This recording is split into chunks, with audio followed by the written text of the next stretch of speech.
നീ അത് വിട്, ഇതിപ്പോ ഒരാഴ്ചയില്ലേ. എങ്ങനെ വിടാൻ വിനായകെ? കാരണം എന്തോന്ന് പോലും എനിക്ക് അറിഞ്ഞൂടാ.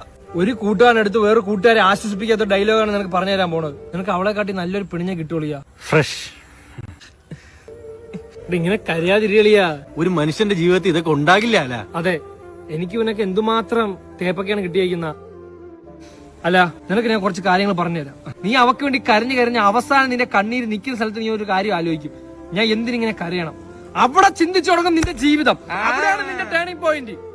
അവിടുന്ന് നീ തിരിച്ചു വരണം. നീ എത്ര ദിവസമേ അവൾക്ക് വേണ്ടി കരയുന്നു, ഇനി കരയാൻ പാടില്ല. ഇനി നീ കരയുന്ന നിനക്ക് വേണ്ടിയുള്ളവർക്ക് വേണ്ടി മാത്രം നീ കരയുക. നിനക്ക് വേണ്ടാത്തവര് വേണ്ടി നീ കരയാൻ നിൽക്കരുത്. ഇനി ഒരുത്തിക്കാൻ വേണ്ടി ഞാൻ കരയത്തില്ല. അത് പിന്നെ അത്രയല്ലേ ഉള്ളൂ. ഞാനിപ്പോ അവളെ മറന്നിട്ട് 5 മണിക്കൂറായി. അല്ലെ, കൺഗ്രാറ്റുലേഷൻസ്. Thank you. നീ നിന്റെ ജീവിതത്തിൽ ഒരു വലിയൊരു സംരംഭം നേടിക്കഴിഞ്ഞു. പിന്നെ ഒരുപാട് തട്ടി നടക്കല്ലേ. നിന്റെ മൂക്കിന്ന് ഒലിച്ചേക്കെന്റെ പുറത്ത് കെട്ടും. കരഞ്ഞ് മെഴുകിക്കളഞ്ഞു. സത്യം, പശു വരെ നിനക്ക് മുഖം നീ കണ്ടായിരുന്നു നോക്കിയത്. നിങ്ങളെന്തിനാ ഞാൻ കരഞ്ഞ കാര്യമൊക്കെ പറഞ്ഞ് കളിയാക്കുന്ന? അത് നമ്മള് ചുമ്മാ അല്ലേ. കളിയാക്കല്ലടാ, ഞാൻ സീരിയസ് ആയിട്ട് കരഞ്ഞേണ്ടാ അതൊക്കെ. ഓ, നമ്മൾ കളിയാക്കുന്നില്ലല്ലോ നിന്നെ.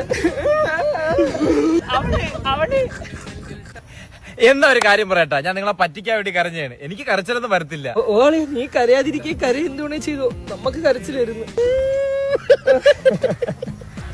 അറിയാതോ ഇല്ല, വീട്ടില് മരണമാണല്ലോ നടന്ന. നീ ഒന്ന് അകത്തേക്ക് കരഞ്ഞിട്ട് വാ, നമ്മളിവിടെ വിളിയിക്കാം. ഓ, പൊക്കെ പൊക്കെ കേൾപ്പോ.